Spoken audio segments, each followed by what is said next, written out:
بسم الله الرحمن الرحيم. الحمد لله رب العالمين، والصلاة والسلام على سيد الأنبياء والمرسلين محمد وعلى آله وأصحابه أجمعين. أما بعد، فأعوذ بالله من الشيطان الرجيم. بسم الله الرحمن الرحيم. اليوم أكملت لكم دينكم وأتممت عليكم نعمتي ورضيت لكم الإسلام دينا. صدق اللہ العظیم. آج عرفے کا دن ہے جس کو اللہ کے یہاں ایک خاص مقام حاصل ہے. عرب میں چونکہ ایک تاریخ ہم سے آگے ہوتی ہے، اس لیے آج وہاں قربانی کا دن ہے.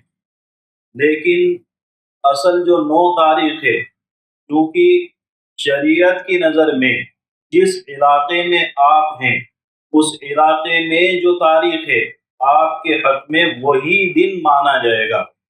ان کے یہاں وہ قربانی کا دن ہے، لیکن ہمارے یہاں قربانی کا دن کل ہے، عرفے کا دن آج ہے. اور عرفے کے دن کی اللہ کے یہاں بڑی خاص اہمیت، بڑی خاص فضیلت ہے. عرفے کے دن کو اللہ کے رسول صلی اللہ علیہ وسلم نے حج کا دن فرمایا ہے.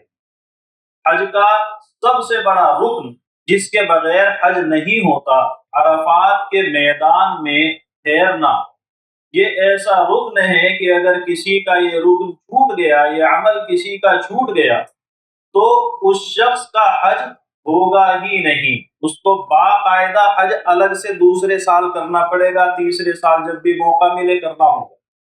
یہ دن وہ دن ہے جس میں اللہ تعالیٰ نے یہ اعلان فرمایا کہ تمہارا دین مکمل ہے. مکمل کس کو کہتے ہیں؟ وہ چیز جس کے اندر اب کسی بھی ایڈیشن کی گنجائش نہیں ہے، کوئی چیز شامل کرنے کی گنجائش نہیں ہے. یہ اب جو کچھ ہے یہی ہے. اس کے اندر سے تمہیں جو ملے وہ لے لو، جو تمہیں نہیں مل رہا ہے ہم وہ نہیں دیں گے. جتنا ہے یہی ہے. اس کے علاوہ کوئی بھی چیز آپ لا کر کے شامل کرو گے یہ ہماری چیز نہیں ہوگی. ہم نے بنا کر کے پیش کر دیا، مہر لگا دی، سیل بند کر دیے، اس میں کوئی چیز شامل نہیں ہوگی. یہ فضیلت ہمارے دین اسلام کو اللہ نے عطا فرمائی ہے. اب سے پہلے کسی دین کو نہیں کہا اللہ نے کہ آج ہم نے دین مکمل کر دیا، کسی دین کو نہیں کہا. ہر دین کے بعد گنجائش تھی کہ اللہ کی طرف سے نئے احکام آئیں گے، اللہ کی طرف سے نئی شریعت آئے گی. لیکن جب دین محمدی، دین اسلام آیا تو اللہ نے مہر لگا دی، اب کوئی دین نہیں آئے گا. اسی لیے ایک دفعہ یہودی حضرت عمر رضی اللہ عنہ کے پاس آیا اور کہنے لگا کہ تمہارے یہاں تمہارے قرآن میں ایک آیت ایسی ہے، اگر ہمیں وہ مل جاتی تو ہم اس دن کو عید کا دن بناتے.